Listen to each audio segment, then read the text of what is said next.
What is light? In Trove we have darkness, which you typically know as armor on enemies in these areas. To combat this we need armor penetration, which in Trove will be light. The best way to increase light is through your gear and gems. A typical path for these as a new player would be to work on your gem questline. If you are unsure on what that is, I recommend that you do all your Trove quests and or watch my old free-to-play series where I do all the first steps from creating a new account to reaching about 25k PR and explaining how to go about that. New things have been added since, but it still makes sense to follow that path early game. Now that you have worked on your gems and have above 5k PR, you can acquire your first set of crystal gear by going to the 11 geo topside and having it drop from chests or enemies. If you can't solo yet, just leech from someone else or work further on your gems and levels. Then upgrade the crystal gear in the forge and put pearls of wisdom in it through the enchanted bench. This is worth doing with all your crystal gear that you plan to use, except for crystal 3. It's costly and you will quickly reach crystal 4 anyway by working on your gems and gear crafting, which I will also release a guide on soon. Now to min-max these cosmic gems for light. You want to grind a lot of boxes, and the highest tier of gem you can grind will be at least your placeholder, until you have a great stellar or crystal gem.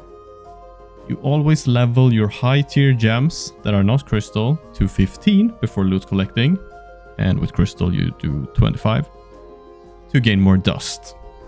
So as you're doing this natural habit, you will also check them out in the gem forge to see if it got all boosters on light and hopefully a decent percentage.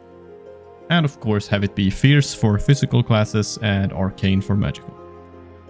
The more boosts it has, it is likely to go down in percent since the potential of that stat becomes higher, so don't be discouraged by that. For your stellar and crystal gems that you will keep and use, you will also bring these to level 25 and use augments to increase the percentage to 100. And to gain these augments, you play on Wednesdays to get these lustrous boxes. You spam dungeons until you get them to drop 3 times. To check how many of those drops you have gotten, you can type /getGBI or craft these middle augments, which requires some dust and bound brilliance. Bound brilliance can be obtained by getting these weekly leaderboard classes to 125 points by doing dungeons, delves and quests or challenges, and from this tome. Onto your banner slot. After doing your first ever weekly run, you will have some of these caches. Open them up outside the delve and see what you can make as a starter banner.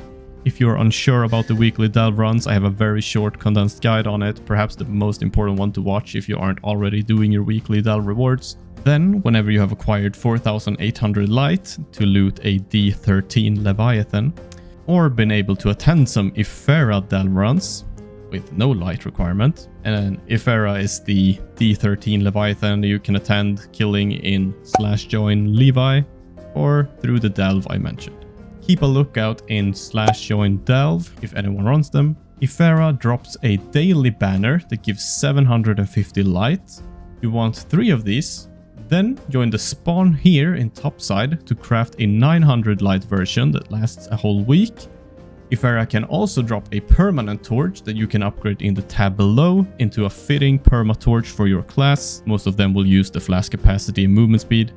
And also, if you don't get a perma torch in the first 250 kills, there's a badge that will give you one for killing 250 of Iferas. So after doing some delves, you will have the materials needed for your first decent ally, which will be one of these 4. Just pick the one most suiting to your class, but you can't go wrong with Avier for magical or animated jug for physical. Then, to get an even better ally giving 400 light, you need to invest a bit in the star chart for physical characters to reach Scorpius, which is best in slot, or the best magical, which will be from the Paragon bench called Orcheon. And there are other allies too, but these are meta because of their speed trait. And then these crystals that you got for your first ally, you can use in the auto use slot for 300 light. When you get into the later stages of the game, you will use empty runes here to gain more rune fragments, but this will not be your main concern until much later. You can also min-max this slot with premium fish food or the repel rune, but that is just for showing off or trying to beat some really difficult enemies. Now back to the star chart. These nodes here give light and will be your first priority, and here's an example full damage star chart, mostly pivoted towards physical. And last slot on your equipment will be your ring.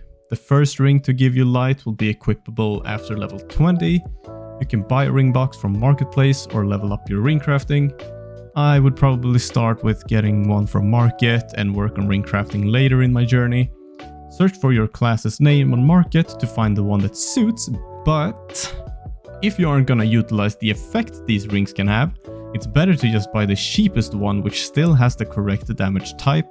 So for example, if I play Knight, I'm physical, and I don't care about the effect yet, I will probably end up buying a Boomeranger or Shadowhunter crystal ring box, because they often are cheapest. This just requires you to know which classes has what type of damage. Of course, to max this out, you will need a crystal 4 ring eventually, where the choice is yours if you gonna try to make it happen with luck through crafting, or just save up for a crystal 4 ring box at Market. In this case, you should always get the one for your class, since the effects are usually nice to have. I would just buy the crystal 1 ring for Market, and then save for crystal 4 and not buy anything in between. If you unlock the Solarian, it can give up to 140 light as a subclass if the Solarian is level 30. And there are these 3 dragons that give light: the Primordial Cosmic, Charl, and Zeuston. And sort of lastly, we have the Geode Mastery levels. I don't have any guides on this yet, I will probably make them, but for now just go back to late comms videos about maxing Geode Mastery and follow those steps. I will have links for everything I've mentioned in the description, of course. There are events that helps a ton. For example, in February you can get a lot of crystals from Heckbug event. And in April with Easter you can get a lot of crystal as well, and rare companions from golden eggs. And 100 levels here gives 1000 light. Also, if you have Berserk Battler as your cosmic and power gem, you get an extra 750 light in combat. And lastly, to boost all of this, you can go here to the Karma Shrine and get a mantra buff. Then craft this thing here with this item that you can just buy off this NPC. And boom, the mantra percentage light effect is now applied on top of everything else as a buff for a random amount of time. So you gotta keep track of when this thing disappears.